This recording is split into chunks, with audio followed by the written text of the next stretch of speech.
Mereka mengatakan bahwa Mbah Hasyim Asy'ari ini ketika mendirikan Nahdlatul Ulama, termasuk para founding father kita mau memproklamirkan kemerdekaan Indonesia, itu tanggalnya atas restu daripada Habib Ali Habsyi Kuitang. Itu saya nyatakan salah besar.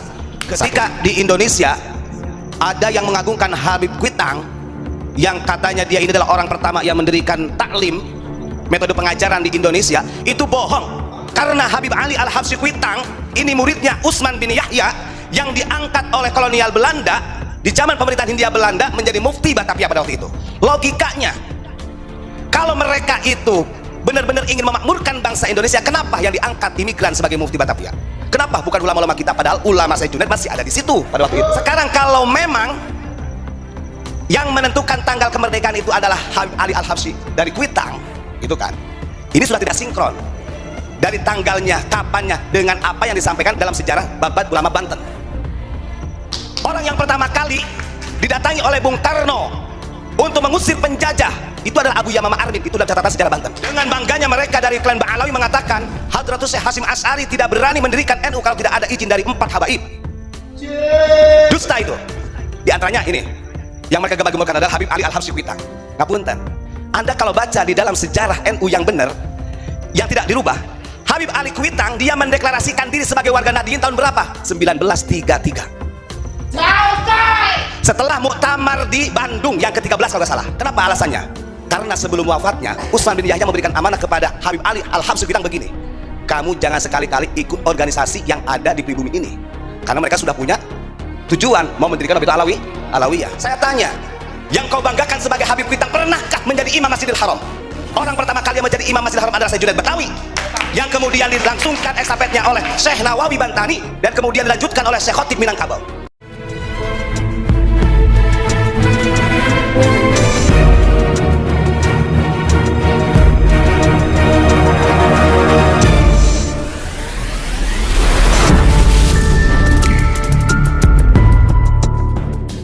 Assalamualaikum warahmatullahi wabarakatuh.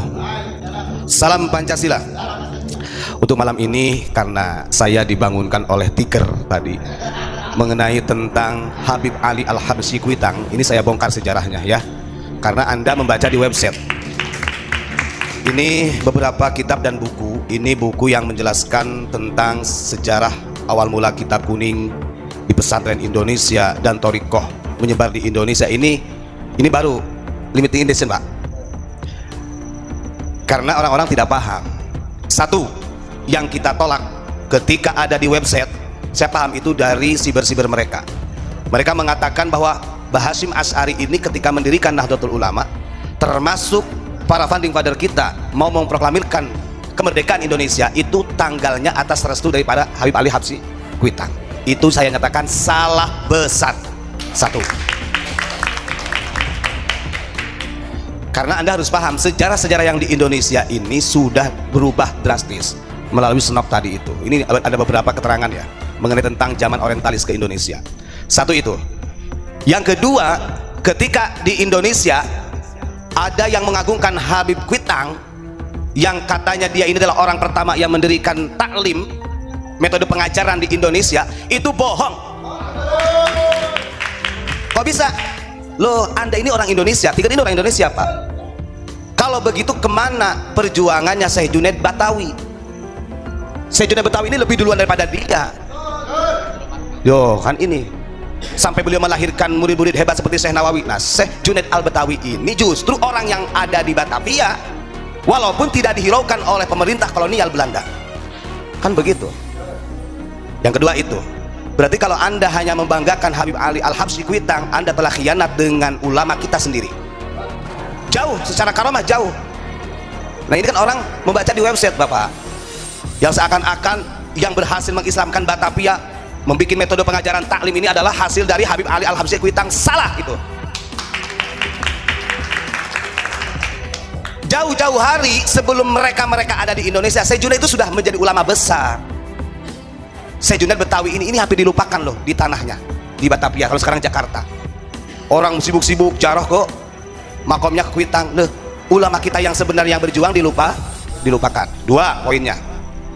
Yang ketiga, Anda ingat Karena Habib Ali Al-Habsyi Kuitang ini dia murid kesayangannya Utsman bin Yahya, ya. Saya punya data nih, bukunya nih, ya. Dan nanti saya akan sampaikan di dalam Risalah Sunnah wal Jamaah apa yang disampaikan oleh Hasyim Asy'ari. Karena Habib Ali Al-Habsyi Kuitang ini muridnya Utsman bin Yahya yang diangkat oleh kolonial Belanda di zaman pemerintahan Hindia Belanda menjadi mufti Batavia pada waktu itu. Logikanya, kalau mereka itu benar-benar ingin memakmurkan bangsa Indonesia, kenapa yang diangkat imigran sebagai mufti Batavia? Kenapa bukan ulama-ulama kita? Padahal ulama Syekh Junaid masih ada di situ pada waktu itu. Justru ulama-ulama kita gerak-gerik syiar agamanya diawasi betul. Itu catat ya. Sampai ada salah satu amanah wasiat yang disampaikan oleh Utsman bin Yahya kepada Habib Ali Al-Habsyi Kuitang. Jadi juga pakai Habib, saya lupa. Ikut Bang Mujib tadi dah.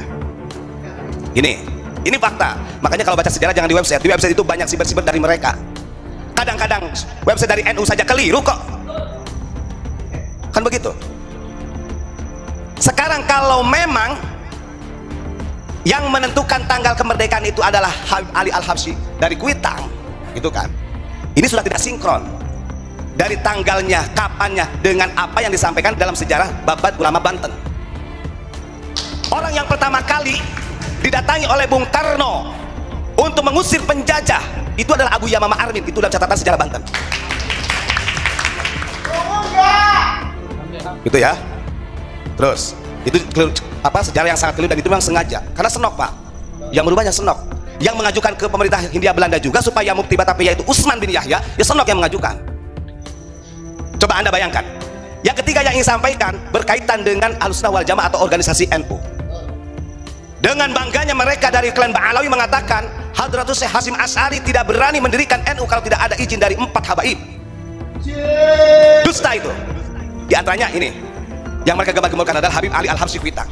Ngapunten, Anda kalau baca di dalam sejarah NU yang benar, yang tidak dirubah, Habib Ali Kuitang dia mendeklarasikan diri sebagai warga Nahdliyin tahun berapa? 1933.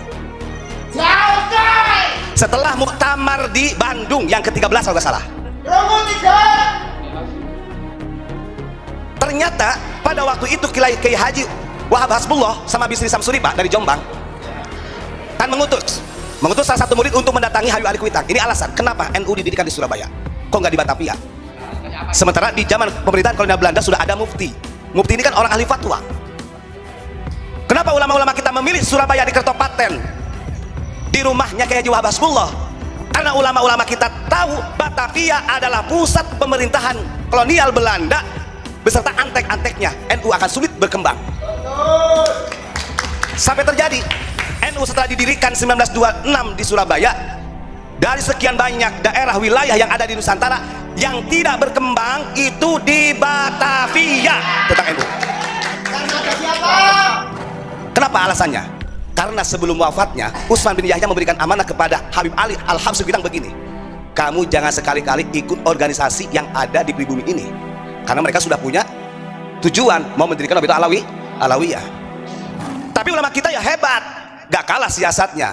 Beberapa murid-muridnya mengajarkan diplomasi ke Batavia, mengajak masyarakat untuk memahami ajaran Nahdlatul Ulama. Singkat cerita, ada salah satu muridnya yang kebetulan dari murid Kiai Haji Wahab Hasbullah yang dekat dengan Habib Ali Al-Habsyi Kuitang. Beliau matur, Habib, kenapa di Batavia ini kok sulit berkembang NU?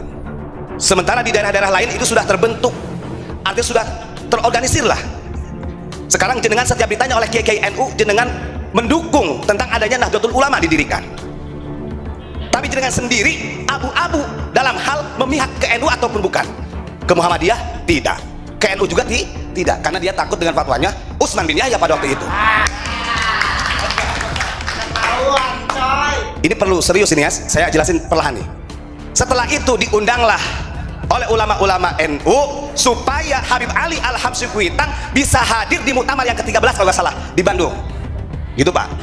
Hadirlah di tahun 1933. Setelah dia hadir di muktamar NU, karena wis kandung isin bahasane, Habib Ali Al-Habsyi wis kandung isin.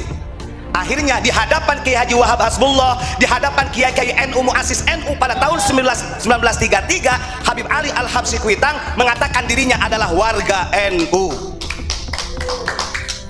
Jadi dia memproklamirkan sendiri,